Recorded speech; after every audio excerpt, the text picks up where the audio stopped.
नमस्कार साथियों। आज हम कर रहे हैं हमारे सेकंड ग्रेड एग्जाम के जो प्रीवियस ईयर क्वेश्चन आ रखे हैं उनको।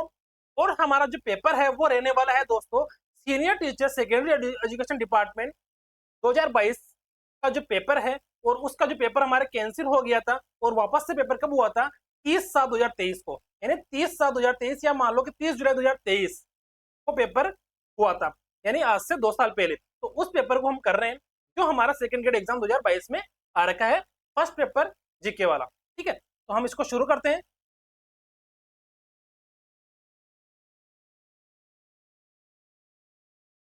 पर चित्रित पिछवाई पिछवाइया पिछवाई नादवार चित्रकला शैली का सजीव उदाहरण है।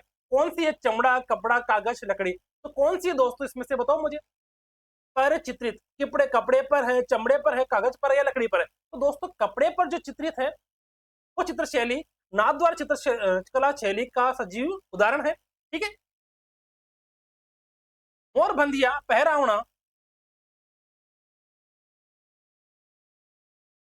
मोरबंदिया, पहरावना, तानना नामक 3 प्रकार के विवाह किस प्रकार की जनजाति में प्रचलित है? भील, सहरिया, ग्रासिया या मीणा?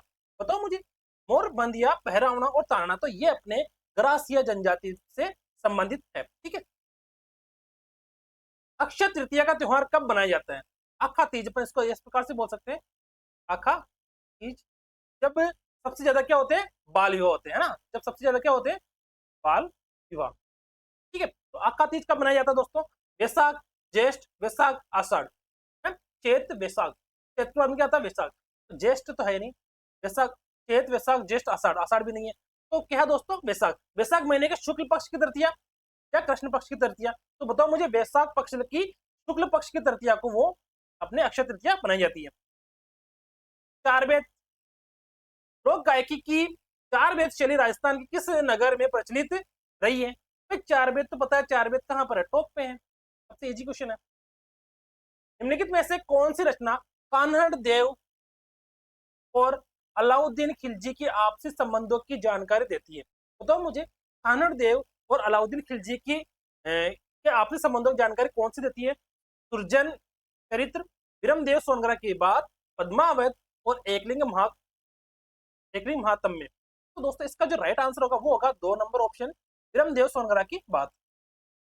विसल देव रासो की रचना किसने की? चंद्रवर्दय, सूर्यमल मिश्रण, महेश दास या नरपति नाल है? तो बिस्सल देव रासो की रचना दोस्तों अपने नरपति नालह ने की है। ठीक है। साधु पंथ की मुख्य पीठ कहाँ है? सांबर। देखो देखो, इसमें राइट आंसर कौन सा हो सकता है मुझे बताओ एक ले। अगर यहाँ पर निर्णय नहीं होता तो सांबर होता है। सही बात है ना, क्योंकि जो निर्णय है वो सांबर में ही तो है। ठीक है। तो साधु पंथ की जो मुख्य पीठ है वो क्या है दोस्तों? निर्णय में स्थित है। ठीक है। तो इसका राइट आंसर हो गया 7 में 1।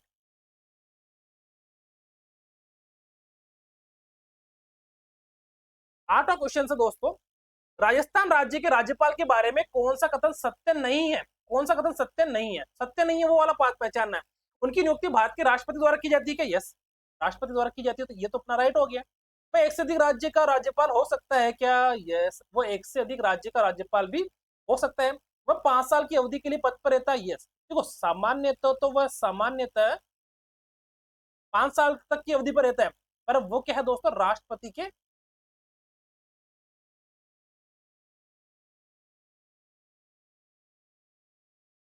प्रसाद पर्यंत ही रहता है ना।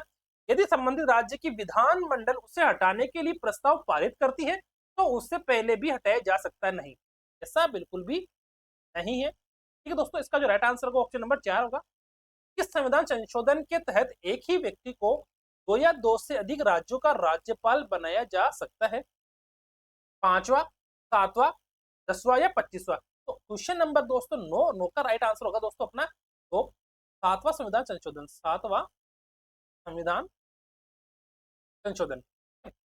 मंडन द्वारा निम्नलिखित किन पुस्तकों की रचना की गई? ठीक है, मंडन द्वारा किन पुस्तकों की रचना की गई दोस्तों? तो 11 नंबर का आंसर होगा दोस्तों अपने राजवल्लभ, रूपावतार, देवमूर्ति प्रकरण या वास्तुसार। तो चलिए 10 नंबर, तो 10 नंबर का जो राइट आंसर होगा वो होगा अपना ऑप्शन नंबर 1। ठीक है। इसने चारों ही रचना की थी, चारों की ही रचना इसने की है, ठीक है ना। इसने सभी चारों की रचना की है, ठीक है। राजस्थान के मुख्यमंत्री के अपने प्रथम कार्यकाल के दौरान श्री अशोक गहलोत ने मुख्यमंत्री का पद निम्न में से किस तारीख को संभाला था? पीएम ने दोस्तों राजस्थान के मुख्यमंत्री ने अपने प्रथम कार्यकाल के दौरान, ठीक है, प्रथम कार्यकाल के दौरान उन्होंने अपना जो मुख्यमंत्री का पद वो कब संभाला? 98, 98 सभी 98 आ रहे, उन्होंने 1 दिसंबर 1998 को संभाला, ठीक है। तो देखो कितने डीप से पूछ रहा है, तारीख भी पूछ रहा है, महीने ही पूछ रहा है और सन भी पूछ रहा है।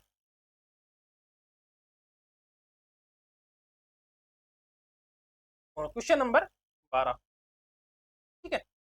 राजस्थान की 15वीं विधानसभा में अनुसूचित जाति और अनुसूचित जनजाति के लिए आरक्षित निर्वाचन क्षेत्रों में से कितने महिला सदस्य निर्वाचित हैं? 7 अनुसूचित जाति, 9 अनुसूचित जाति, 6 अनुसूचित जाति और 8 अनुसूचित जाति, 3 अनुसूचित जनजाति, सॉरी 4 अनुसूचित जनजाति, 2 अनुसूचित जनजाति, 5 अनुसूचित जनजाति और 3 अनुसूचित जनजाति। तो इसका जो राइट आंसर दोस्तों वो होगा अपना चौथा नंबर ऑप्शन, 8 अनुसूचित जनजाति और 3 अनुसूचित, सॉरी 8 अनुसूचित जाति और 3 अनुसूचित जनजाति वाला, ठीक है। ये राइट आंसर हो जाएगा option number 4। Option number 13, Rajasthan में निम्नलिखित में से किसने सबसे कम कार्यकाल के लिए राजस्थान राज्य का मानवाधिकार आयोग के पद अध्यक्ष का पद संभाला? सबसे कम कार्यकाल, सबसे कम कार्यकाल वाला मानवाधिकार आयोग का पद किसने संभाला दोस्तों? अपने 13वां का आंसर दोस्तों ऑप्शन नंबर अपने सेकंड, सुश्री कांता भटनागर। इनमें से कौन सबसे कम अवधि तक राजस्थान का मुख्यमंत्री रहा है दोस्तों? निम्नलिखित में से कौन सबसे कम अवधि तक राजस्थान का मुख्यमंत्री रहा है? यह है अपना हीरालाल देवपुरा,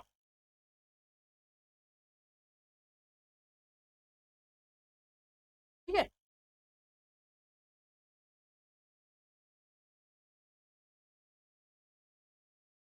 सबसे दोस्तों क्वेश्चन नंबर 14 आंसर देते हैं, ठीक है, हीरालाल देवपुरा हो गया। 15 में दोस्तों अपने सबसे छोटे कार्यकाल वाले राजस्थान के मुख्य सचिव कौन है? तो दोस्तों ये वाला क्वेश्चन क्या है, डिलीट हो गया वहां आपको, क्वेश्चन डिलीट हो गया था, इसके आप लोगों को शायद बोनस अंक मिले थे, ठीक है। क्वेश्चन नंबर 16, राजस्थान में पंचायती राज अधिनियम 1994 की धारा 14 के अनुसार 4 लाख की जनसंख्या वाले जिला परिषद में कितने सदस्य निर्वाचित होंगे? तो इसका राइट आंसर 22, 13, 25 और 17। तो इसका राइट आंसर होगा दोस्तों अपने 4, 17 होंगे, ठीक है। निम्न में से किस वर्ष राजस्थान पंचायती राज अधिनियम संशोधन नहीं हुआ? देखो निम्न में से किस वर्ष राजस्थान पंचायती राज अधिनियम संशोधन नहीं हुआ? 17 में जो राइट आंसर होगा वो क्या होगा दोस्तों? 2000 के अंदर नहीं हुआ था, ठीक है। संयुक्त राष्ट्र जनसंख्या कोष यूएनएफपीए ने सामाजिक सरोकारों से जुड़े मुद्दों की समझ बढ़ाने के हेतु किस विश्वविद्यालय के साथ समझौता ज्ञापन पर हस्ताक्षर किए? हृदय जोशी पत्रकारिता और जनसंचार विश्वविद्यालय, राजस्थान विश्वविद्यालय, जयनारायण व्यास विश्वविद्यालय और मोहनलाल सुखाड़िया विश्वविद्यालय। तो इसका जो राइट आंसर होगा वो होगा ऑप्शन नंबर 1, हरदेव जोशी पत्रकारिता और जनसंचार विश्वविद्यालय, ठीक है।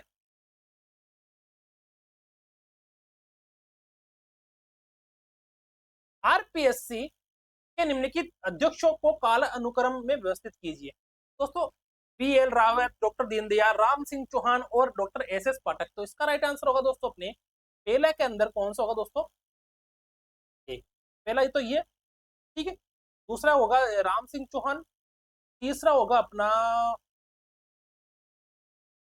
डॉक्टर दीनदयाल और चौथा होगा डॉक्टर एस पाठक। तो एस सी बी डी, ठीक है, हाँ एस सी बी डी।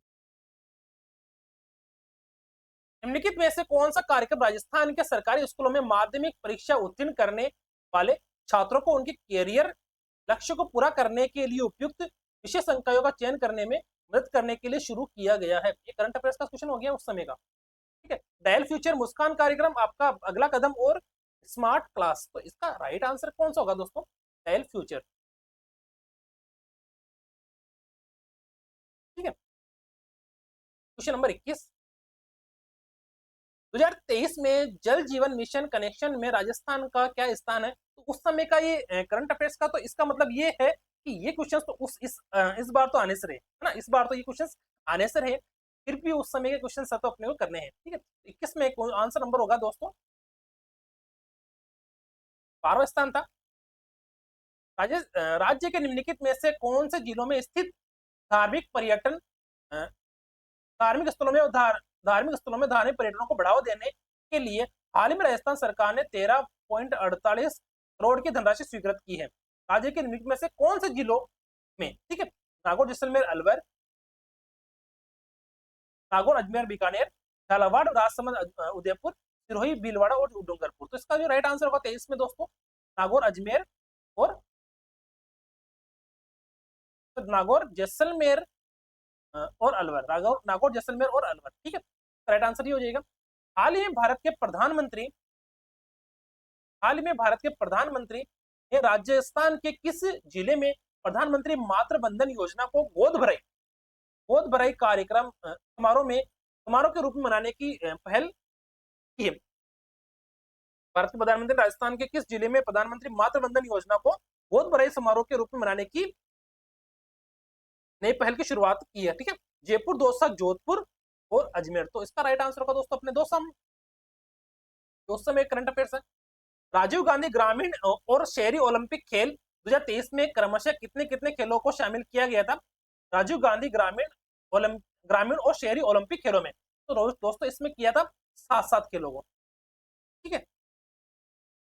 हाल ही में राजस्थान क्रीड़ा परिषद द्वारा 63वां केंद्रीय आवासीय खेलकूद प्रशिक्षण शिविर का आयोजन किस स्थान पर किया गया? माउंट आबू, बीकानेर, जोधपुर और सीकर। तो इसका जो राइट आंसर होगा दोस्तों वो होगा अपना ऑप्शन नंबर 1 माउंट आबू में, ठीक।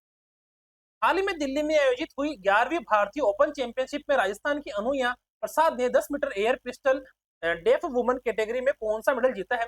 तो इसका जो राइट आंसर होगा दोस्तों वो होगा ऑप्शन नंबर 1 स्वर्ण पदक।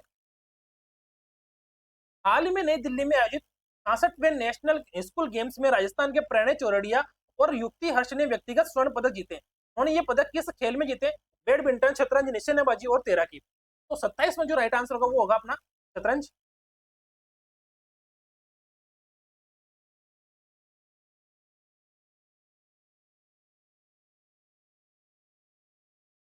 28 27 में 28 में देखो दोस्तों, राजस्थान सरकार ने असंगठित और पंजीकृत सक्रिय श्रमिकों एवं स्ट्रीट वेंडर्स को किस योजना के तहत आर्थिक राहत पहुंचाने का बड़ा निर्णय लिया है? चिरंजीवी निःशुल्क श्रमिक और चिरंजीवी बीमा योजना, चिरंजीवी श्रमिक संबल योजना, मुख्यमंत्री निःशुल्क निरोगी योजना और मुख्यमंत्री चिरंजीवी दुर्घटना बीमा योजना। 28 के अंदर जो राइट आंसर होगा वो होगा चिरंजीवी श्रमिक संबल योजना। अब ये जो क्वेश्चन नंबर 29 है दोस्तों, ये क्वेश्चन हो गया था उस समय डिलीट का, बोनस अंक मिला था उस समय, ठीक है। पृथ्वी दिवस कब मनाया जाता है? तो 30 में जो राइट आंसर होगा दोस्तों वो है 22 अप्रैल को। निम्नलिखित में से किस देश का 2023 में जनसंख्या घनत्व न्यूनतम था? निम्नलिखित में से किस देश का जनसंख्या घनत्व न्यूनतम था 2023 के अंदर? तो इसका राइट आंसर होगा दोस्तों ऑस्ट्रेलिया। विश्व युवा रिपोर्ट 2025 के अनुसार निम्नलिखित में से कौन सा युवा जीवन पर वैश्वीकरण का प्रभाव नहीं है? युवा जीवन पर वैश्वीकरण का प्रभाव नहीं है, ठीक है। तो प्रवास, व संस्कृति, वैश्विक नागरिकता, वस्तुओं की सर्व उपलब्धता। दोस्तों जो 32 क्वेश्चन है इसमें देखो, विश्व युवा रिपोर्ट 2025 के अनुसार निम्नलिखित में से कौन सा युवा जीवन पर वैश्वीकरण का प्रभाव नहीं है? तो यहाँ पर प्रवास, प्रवास का मतलब क्या होता है कि एक दूसरे कई जगह पर जाना। युवा संस्कृति मतलब युवाओं से संबंधित कोई संस्कृति है। वैश्विक नागरिकता, नागरिकता का भी वैश्वीकरण पर प्रभाव पड़ता है। और वस्तुओं की सर्व उपलब्धता, वस्तुओं की सर्व उपलब्धता मतलब कोई चीज है जो सब जगह पर उपलब्ध है, तो क्या उसका वैश्वीकरण पर प्रभाव पड़ता है क्या? इसमें जो राइट आंसर दे रखा है वो ऑप्शन नंबर 4 है। 33वां क्वेश्चन, नीचे दिए गए कोड की सहायता से सही युग्म का चयन कीजिए। प्रशांत महासागर के जो समीप है वो सीमावर्ती नगर ये कोरल सागर है क्या? हिंद महासागर के समीपवर्ती बंडा सागर है क्या? आर्कटिक सागर के समीपवर्ती कारा सागर है क्या, या अटलांटिक के समीपवर्ती बेरिंग सागर है? तो दोस्तों इसका जो राइट आंसर होगा कि प्रशांत महासागर, हिंद महासागर, आर्कटिक महासागर और अटलांटिक महासागर। तो दोस्तों इसका जो राइट आंसर वो होगा ऑप्शन नंबर 3, ए और सी। प्रशांत महासागर दोस्तों कोरल सागर है और आर्कटिक महासागर में कारा सागर है, ये सीमावर्ती नगर है, बाकी सब गलत है। नर्मदा और तापी घाटियों के मध्य कौन सी श्रेणी स्थित है? 34वां क्वेश्चन के अंदर होगा दोस्तों राइट आंसर ये सतपुड़ा। अंडमान और निकोबार द्वीप समूह में अधिकांशतः किस प्रकार के वन पाए जाते हैं? अंडमान और निकोबार द्वीप समूह में अधिकांशतः किस प्रकार के वन पाए जाते हैं? दोस्तों यहाँ पर उष्ण कटिबंधीय सदाबहार वन, सदाबहार वन पाए जाते हैं अंडमान तथा निकोबार द्वीप समूह में। ठीक है, क्वेश्चन नंबर 36, गलत युग्म का चयन कीजिए। यह तो क्षेत्र दे रखा है और ये ऊर्जा संसाधन है। नाहर कटिया गैस से संबंधित है, जरिया कोयला से, आलियाबेट तेल से, या मोरान हुगरीजन कोयला से? तो इसका जो राइट आंसर दोस्तों, गलत युग्म का चयन कीजिए 36 क्वेश्चन में, इसका जो राइट आंसर का ऑप्शन नंबर 4 ये गलत है। मानसूनी वर्षा में क्षेत्रीय भिन्नता सहायक होती है, मानसूनी वर्षा में क्षेत्रीय भिन्नता सहायक होती है सूखा शमन में, भूमि की क्षमता बढ़ाने में, तापमान बढ़ाने में, या विभिन्न प्रकार की फसलें उगाने में? तो राइट आंसर होगा दोस्तों विभिन्न प्रकार की फसलें उगाने में क्षेत्रीय भिन्नता सहायक होती है। कोंकण, कनारा और मालाबार उप प्रदेश है। कोंकण तट, कनारा तट और मालाबार उप प्रदेश है पश्चिमी घाट के, पूर्वी घाट तटीय मैदान के, गुजरात तटीय मैदान के, या पश्चिमी तटीय मैदान के? तो इसका जो राइट आंसर होगा वो होगा अपना ऑप्शन नंबर 4, पश्चिमी तटीय मैदान के। इनमें से कौन से बजट में सरकार ने घोषणा की कि भारत में कृषकों को उनकी उत्पादन लागत से कम 1.5 गुना न्यूनतम समर्थक मूल्य दिया जाएगा? कौन से बजट में घोषणा की? संघीय बजट 18-19, संघीय बजट 19-20, 20-21 और 21-22? तो इसका जो राइट आंसर होगा दोस्तों 39 के अंदर ऑप्शन नंबर 1, 18 से 19 में। इनमें से कौन कौन से संस्था भारतीय निर्यातकों और बैंकों को निर्यात साख बीमा सेवाएं प्रदान करती है? निर्यात साख गारंटी नियम, निर्यात साख बीमा नियम, विदेशी व्यापार का भारतीय संस्थान वाणिज्यिक मंत्रालय का विदेश व्यापार विभाग। 40 के अंदर ऑप्शन नंबर 1 निर्यात साख गारंटी नियम। राष्ट्रीय रसद नीति 2022 के लक्ष्यों के संदर्भ में निम्न में से कौन सा कथन सही है? 2030 तक भारत में लॉजिस्टिक की लागत को घटाकर वैश्विक बेंचमार्क के करीब लाना, एक तो ये, और कथन तो होगा निष्कर्ष कौन सा? वर्ष 2030 तक लॉजिस्टिक और परफॉर्मेंस इंडेक्स के सर्वोच्च 25 देशों में भारत को लाना। ऑप्शन नंबर 1 ए सही है, ऑप्शन नंबर बी कथन बी सही है, ऑप्शन नंबर सी ए और बी दोनों सही है, ऑप्शन नंबर डी ना तो ए और ना तो बी सही है। तो कथन, दो कथन दे रखे हैं, दोनों में से कौन से कथन सही है और कौन से गलत है? तो 41 नंबर के अंदर आंसर होगा दोस्तों ए और बी दोनों ही सही है। भारत में सूक्ष्म, लघु और मध्यम उपक्रमों के कागज विहीन व शून्य लागत पर रजिस्ट्रेशन के लिए निम्न में से कौन सा पोर्टल शुरू किया गया है? समाधान, उद्यम और चैंपियन और रैंप पोर्टल। तो 42 का जो राइट आंसर का वो होगा उद्यम पोर्टल। किसके लिए दोस्तों? उद्योगों के लिए। ठीक है,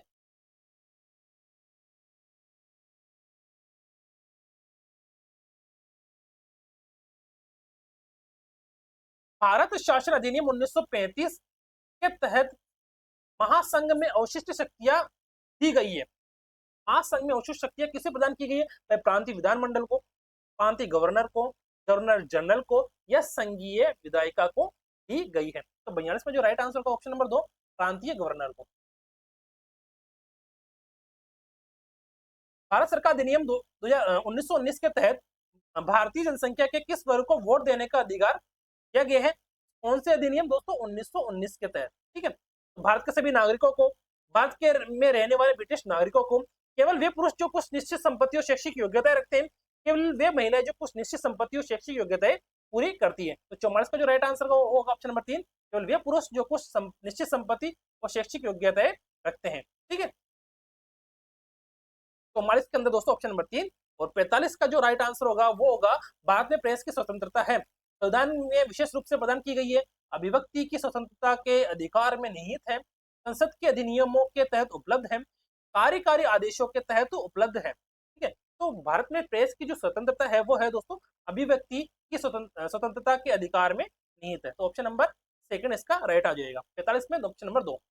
46 में भारतीय राज्यों एवं केंद्र शासित प्रदेशों के लिए निर्यात तत्परता सूचकांक एक्सपोर्ट इंडेक्स कौन तैयार करता है? विदेश मंत्रालय, वाणिज्यिक एवं उद्योग मंत्रालय, वित्त आयोग, भारत सरकार, नीति आयोग एवं प्रतिस्पर्धात्मक संस्थान। तो दोस्तों इसका 46 में राइट आंसर होगा दोस्तों ऑप्शन नंबर 4, नीति आयोग एवं प्रतिस्पर्धात्मक संस्थान। संविधान सभा में निर्णय निम्न में से किस आधार पर लिए जाते हैं? सर्वसम्मति से, बहुमत से, असहमति और रजामंदी से, अल्पमत से। तो संविधान सभा में निर्णय किस आधार पर लिए जाते हैं? तो 47 का जो राइट आंसर होगा वो होगा सहमति और रजामंदी से, सबकी सहमति से ही लिए जाते हैं। संविधान सभा में जो निर्णय है वो सबकी सहमति से लिए जाते हैं। इनमें से किस मामले में उच्चतम न्यायालय ने यह निर्णय दिया कि संवैधानिक संशोधन भी भारत के संविधान के अनुच्छेद 13 के अधीन विधि है, इन्हें मूल अधिकारों से असंगत होने पर शून्य घोषित किया जा सकता है? इनमें से किस मामले में उच्चतम न्यायालय ने यह निर्णय दिया कि संविधान संशोधन भारत के संविधान के अनुच्छेद 13 के अधीन विधि है, इन्हें मूल अधिकारों से असंगत होने पर शून्य घोषित किया जा सकता है? गोलकनाथ, केशवानंद भारती मामला, मिनर्वा मिल्स मामला या मेनका गांधी मामला। तो जो ऑप्शन नंबर है 48 के अंदर 48 में ऑप्शन नंबर 1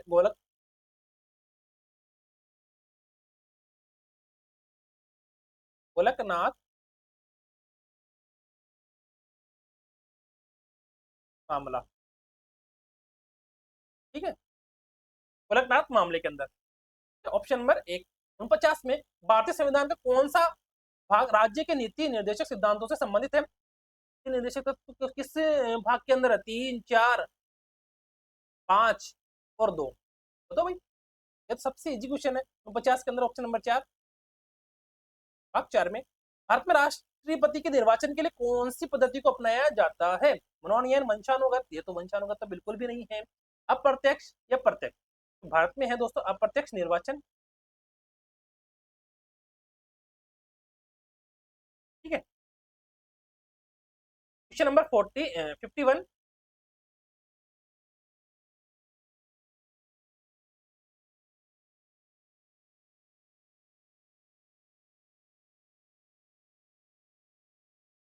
संविधान सभा के सदस्यों को निम्न में से किसने प्रत्यक्ष रूप से निर्वाचित किया? प्रांतों की जनता ने, प्रांतों की विधानसभा ने, संघीय व्यवस्थापिका ने, प्रांतीय और संघीय व्यवस्थापिका ने। तो दोस्तों प्रांतों की विधानसभा ने दोस्तों संविधान सभा के सदस्यों को निर्वाचित किया प्रत्यक्ष रूप से। 52 के अंदर दोस्तों 2019 के आम चुनाव में राष्ट्रीय राजनीतिक दलों के प्रत्याशी कुल कितने स्थानों पर विजयी हुए? 2019 के आम चुनाव में 405, 272, 342 और 397। तो इसका जो राइट आंसर होगा दोस्तों होगा 397।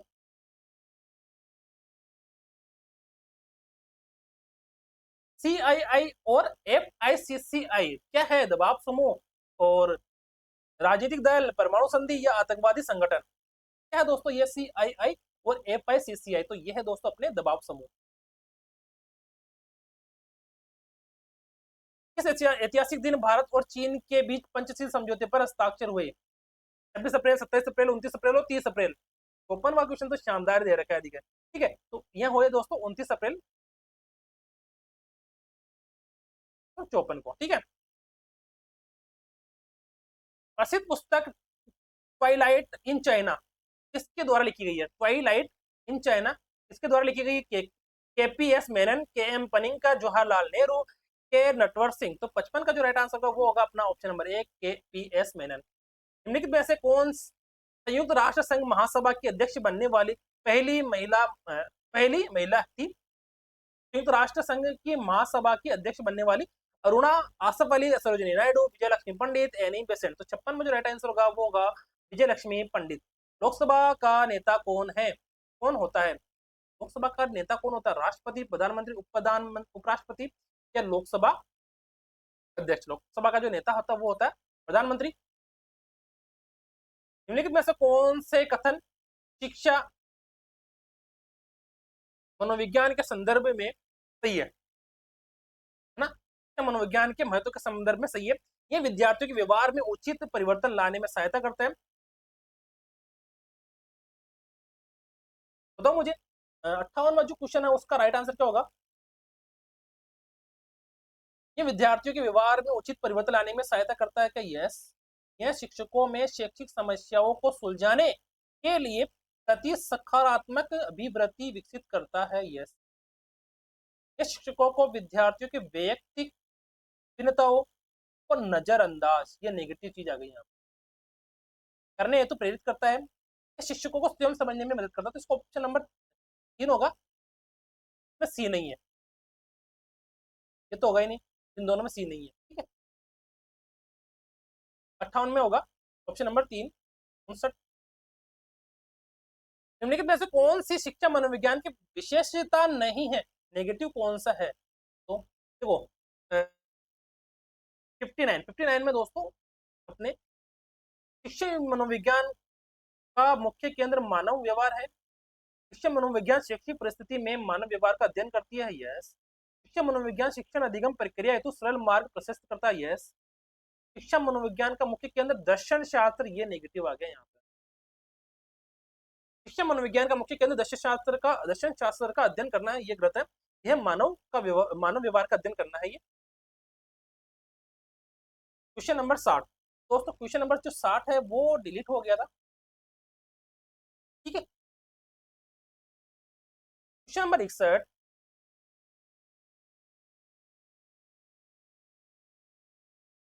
जीन पियाजे के संज्ञानात्मक विकास सिद्धांत की कौन सी अवस्था में विद्यार्थी व्यवस्तुओं या क्रियाओं की प्रतिवर्त्यता को समझने लगता है?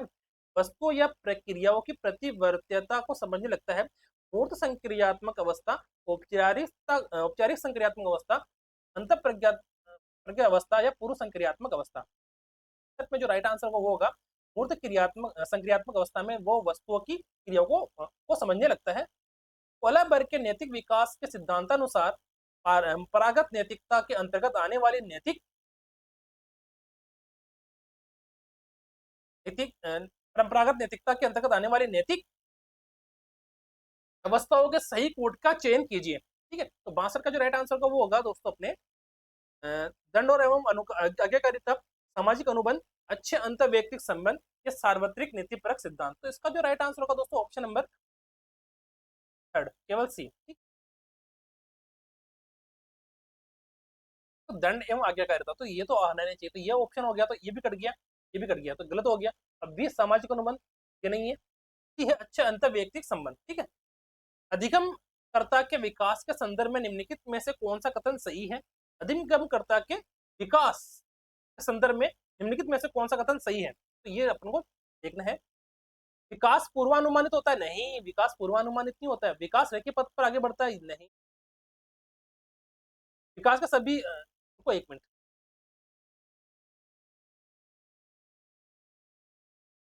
पहले वापस से पढ़ने दो इसको। अधिगमकर्ता के विकास के संदर्भ में निम्नलिखित में से कौन सा कथन सही है? अपन को सही छांटना है ना। विकास पूर्वानुमानित होता है, विकास अंश से संपूर्ण क्यों होता है, विकास रेखीय पथ पर आगे बढ़ता है, विकास के सभी आयाम समन्वित होते हैं। ठीक है दोस्तों, इसके अंदर विकास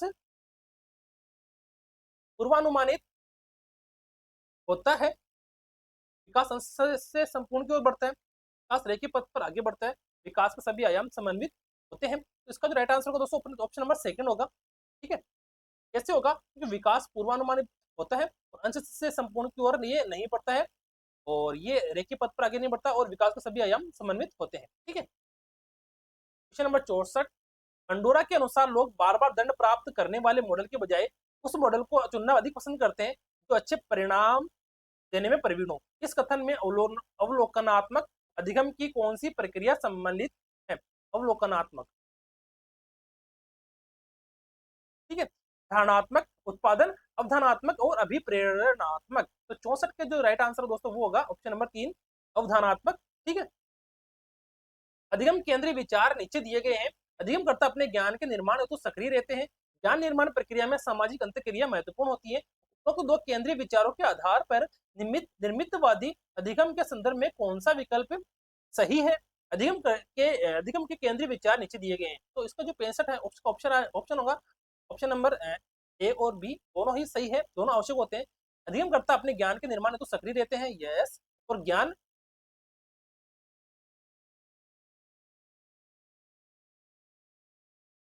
हो गया, ठीक है। इसका हो गया option number third, right answer होगा दोस्तों 65 का। निम्नलिखित में से कौन सी अधिगम की विशेषता नहीं है? बताओ मुझे, अधिगम की विशेषता कौन सी नहीं, एक बार पढ़ के बताओ। अधिगम उद्देश्यपूर्ण होता है क्या? अधिगम का मापन निष्पादन के आधार पर होता है क्या? अधिगम से नई क्रियाओं का सृजन होता है क्या? और पुरानी क्रियाओं का परिमार्जन होता है क्या? थकान, परिपक्वता इत्यादि से होने वाली परिवर्तन को अधिगम कहा जाता है। तो इसका जो राइट आंसर होगा दोस्तों वो होगा ऑप्शन नंबर 4। इसको अधिगम नहीं कहते। बाकी तीनों ऑप्शन सही है। व्यक्तित्व आकलन के लिए निम्नलिखित में से कौन सी परिस्थिति परीक्षण का उदाहरण नहीं है? व्यक्तित्व आकलन के लिए समाजमिति, साइकोड्रामा, सैन्य स्थिति परीक्षण और एमपीआई। 67 का जो राइट आंसर होगा वो होगा एमएमपीआई। बाकी जो व्यक्तित्व आकलन के लिए निम्नलिखित में से कौन सी परिस्थिति परीक्षण का उदाहरण नहीं है, कौन सी नहीं, एमएमपीआई। बाकी तीनों है समाजमिति, साइकोड्रामा और सैन्य स्थिति परीक्षण। 67 का राइट आंसर 4। एक वृद्ध व्यक्ति हमेशा अपने पूर्व के जीवन की सफल उपलब्धियों के बारे में बताता रहता है। समायोजन क्रियाविधि का यह उदाहरण निम्नलिखित में से कौन सी अहम रक्षा युक्ति से संबंधित है? एक वृद्ध व्यक्ति अपने पूर्व जीवन के सफल उपलब्धियों के बारे में बताता है, ठीक है। तो प्रतिगमन, युक्तिकरण और उदात्तीकरण। 68 का जो राइट आंसर होगा तो वो होगा प्रतिगमन, ठीक है। पूर्व जीवन की बता रहा है तो प्रतिगमन, ठीक है। जोड़ों को मिलाइए। पास आंग्ल परीक्षण, टर्मन, आईक्यू कौन सा है बताओ मुझे? सम्मेलन सिद्धांत, संस्कृति मुक्त परीक्षण। तो इसमें राइट आंसर कौन सा होगा? सोचो जरा। पोस्ट अलॉन्ग परीक्षण, संस्कृति मुक्त परीक्षण, सम्मेलन सिद्धांत और आईक्यू। आईक्यू कौन बताया था बताओ मुझे? आईक्यू को किसने बताया, ठीक है दोस्तों। इसका जो राइट आंसर होगा दोस्तों सेकंड, सेकंड लग रहा है क्या? सेकंड, ठीक है। ये होगा दोस्तों अपने पास अलॉन्ग परीक्षण, ये अपने अलेक्जेंडर है। संस्कृति मुक्त परीक्षण ये अपने केटल ने बताया। सम्मेलन जो सिद्धांत है वो अपने जेंगोंग ने, और आईक्यू अपने टर्मन ने, ठीक है। युंग या युंग के अनुसार व्यक्तित्व की टाइपोलॉजी प्रारूप विज्ञान में समाज सेवी, राजनीतिक, राजनीति विज्ञ और व्यापार प्रबंधक निम्न में से श्रेणीबद्ध किए जा सकते हैं। अंतर्मुखी के रूप में, मध्यमुखी मुखी के रूप में, व्यमुखी के रूप में या बहिर्मुखी के रूप में। तो ये दोस्तों अपने बहिर्मुखी के रूप में समाज जो सेवी है वो कौन है होते हैं? बहिर्मुखी, ठीक है। एक व्यक्ति अपने स्वयं को समझने और प्रभावी रूप से अपने जीवन को निर्देशित करने की योग्यता रखता है। गार्डनर के अनुसार व्यक्ति निम्नलिखित में से किस प्रकार का फ्रेम ऑफ माइंड रखता है? फ्रेम ऑफ माइंड रखता है अंतर्वैयक्तिक, अंतरावैयक्तिक, शारीरिक, क्रियात्मक कौशल और अस्तित्व परक कौशल। तो दोस्तों 71 में जो राइट आंसर होगा दोस्तों होगा सेकंड नंबर, अंतरावैयक्तिक कौशल। निम्नलिखित में से कौन सा विप्रेरणा का परिप्रेक्ष्य विद्यार्थी के व्यक्तिगत विकास, उसके अपने भाग के चयन की स्वतंत्रता और सकारात्मक गुणों की क्षमता पर बल देता है? 72 के अंदर देखना दोस्तों, व्यवहारवादी, संज्ञानात्मक, सामाजिक और मानवतावादी। तो निम्नलिखित में से कौन सा विप्रेरणा का परिप्रेक्ष्य विद्यार्थी के व्यक्तिगत विकास और उसके अपने भाग्य चयन की स्वतंत्रता? ये तो दोस्तों मानवतावादी होगा, ठीक है। 72 में अपना 4। 73 में एक विद्यार्थी एक कोर्स के परीक्षण में अच्छे ग्रेड प्राप्त करने के लिए कठिन परिश्रम करता है, तो ये उदाहरण कहलाता है। भाई एक कोर्स के परीक्षण में अच्छे ग्रेड प्राप्त करने के लिए कठिन परिश्रम कर रहा है, वो उच्च सृजनात्मक होगा या अच्छी आदत का होगा या उच्च बुद्धि का होगा या दोस्तों ये बाह्य अभिप्रेरणा का होगा? तो दोस्तों ये होगा बाह्य अभिप्रेरणा का। वो अच्छे ग्रेड लाने के लिए कर रहा है तो बाह्य अभिप्रेरणा उसको मिल रही है, ठीक है। 73 में 474 में दोस्तों देखते हैं निम्नलिखित में से कौन सा डीके पासी के द्वारा निर्मित सृजनात्मक परीक्षण का उप परीक्षण नहीं है? समस्या अवलोकन परीक्षण, सामान्य उपयोग परीक्षण, परिणाम परीक्षण या जिज्ञासा परीक्षण। तो 74 में जो राइट आंसर होगा वो होगा अपना दोस्तों सामान्य उपयोग परीक्षण।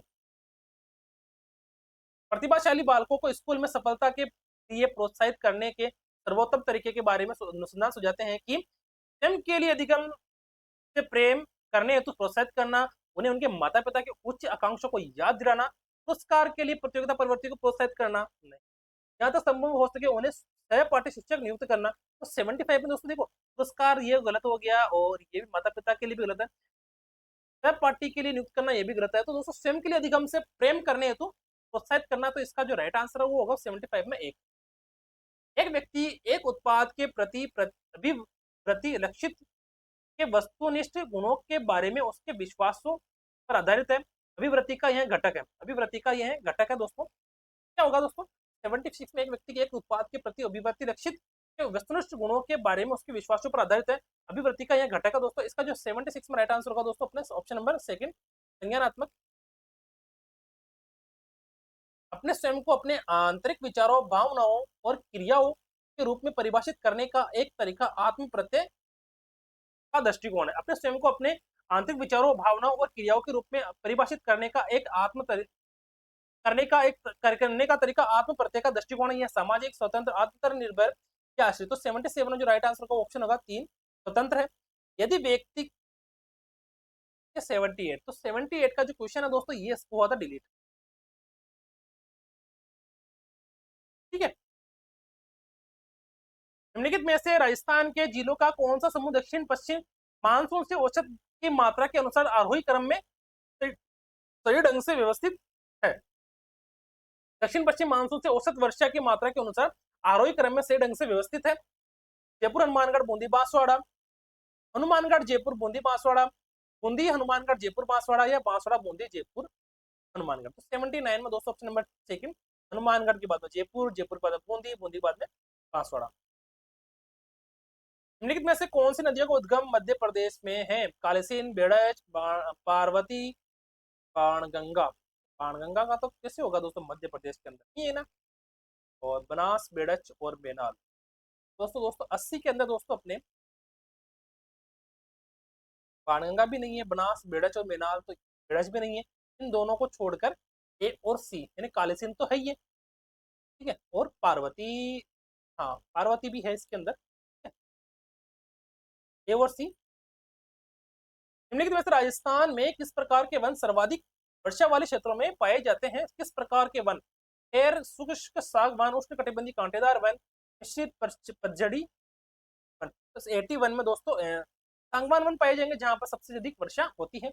आर्थिक सर्वेक्षण 2022-23 के अनुसार वर्ष 2021-22 में देश में मूंगफली उत्पादन में राजस्थान का कौन सा स्थान था? तो 82 के अंदर राइट आंसर वो होगा दोस्तों दूसरा स्थान था। ठीक है, 83 के अंदर दोस्तों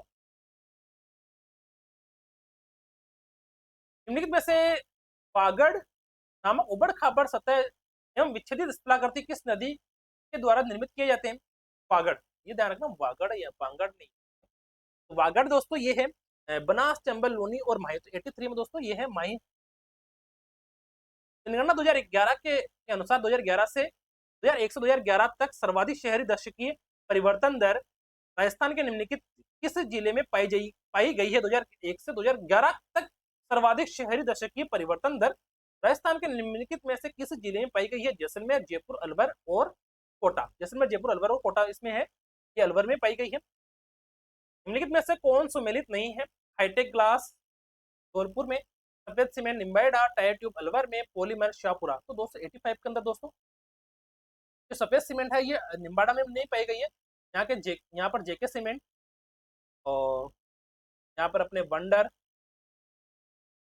ये बहुत सारे जो प्लांट है वो निम्बाड़ा में लग रखे हैं। गलत युग में चुनिए सलीम सिंह की हवेली जैसलमेर, जसवंतरा जोधपुर, अर्थोना डूंगरपुर या त्रिपुर सुंदरी बांसवाड़ा। तो इसका जो राइट आंसर होगा दोस्तों वो कौन सा होगा? सलीम सिंह की हवेली जैसलमेर में है क्या? जसवंतरा जोधपुर में है क्या? तो दोस्तों 86 में जो राइट आंसर होगा वो होगा अर्थोना, ये अपने डूंगरपुर में नहीं है। बाकी सलीम सिंह की हवेली जैसलमेर, जसवंतरा जोधपुर और त्रिपुर सुंदरी बांसवाड़ा में स्थित है। उन जिलों के समूह का चयन कीजिए जहां 2011 की जनगणना के अनुसार कुल जनसंख्या में अनुसूचित जनजाति की जनसंख्या का प्रतिशत 60% से अधिक है। 87 में जो राइट आंसर होगा बांसवाड़ा, डूंगरपुर और प्रतापगढ़। खेरी तथा लोही नस्लें हैं। खेरी और लोही नस्लें किसकी है दोस्तों? भेड़ और बकरी की है, खेरी और लोही।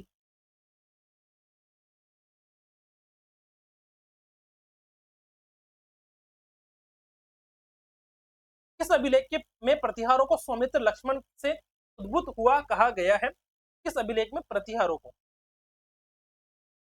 ठीक है, तो ग्वालियर अभिलेख, जोधपुर अभिलेख, उज्जैन अभिलेख और कन्नौज अभिलेख। तो दोस्तों ये है अपने ग्वालियर अभिलेख में कहा गया है। ललित विग्रह राज नाटक का लेखक सोमदेव किस चौहान शासक का राजकवि था? ललित विग्रह राज नाटक का लेखक सोमदेव किस चौहान शासक का राजकवि था? तो यह है दोस्तों अपने विग्रहराज फोर्थ। सुल्तान अलाउद्दीन खिलजी का सेनापति जो रणथंभौर के किले में घेराबंदी के समय मारा गया था, सुल्तान अलाउद्दीन खिलजी का सेनापति जो रणथंभौर के किले की घेराबंदी के समय मारा गया था, वो है उलुग खान, नुसरत खान, जलाल खान या मोहम्मद खान। तो दोस्तों ये है अपने नुसरत खान। किस इतिहासकार ने हल्दीघाटी युद्ध को गोगुंदा के युद्ध के नाम से पुकारा है? ठीक है, तो यह है दोस्तों अपने अल बदायूं। ठीक है, अल कादिर बदायूं या अब्दुल कादिर बदायूं। ठीक है, तो ये किस इतिहासकार ने हल्दीघाटी के युद्ध को गोगुंदा का युद्ध कहा दोस्तों? अपने ये बदायूं ने कहा है। 1857 के स्वतंत्रता संग्राम के समय मेवाड़ का पॉलिटिकल एजेंट कौन था? मेवाड़ का कौन था बताओ मुझे। टावर्स, मेलिसन, इडन और मैक्स मेसन। 93 में दोस्तों राइट आंसर होगा अपना मेजर शावर्स। अब 94, निम्नलिखित में से किस स्थल के निवासी वस्त्र बुनाई की तकनीक से परिचित? तो ये क्वेश्चन दोस्तों डिलीट हुआ था। ठीक है, चांदगढ़ शारदा हरिविलास शारदा राजस्थान में किस संस्था से जुड़े हुए हैं? चांदगढ़ शारदा और हरिविलास शारदा तो ये अपने आर्य समाज से जुड़े हुए हैं। 1911 एवं 1912 ईस्वी में गोविंद गुरु की गतिविधियों का केंद्र था, यह अपने बेड़सा गांव। 1911-1912 में गोविंद गुरु की गतिविधियों का केंद्र कौन सा था? बेड़सा गांव।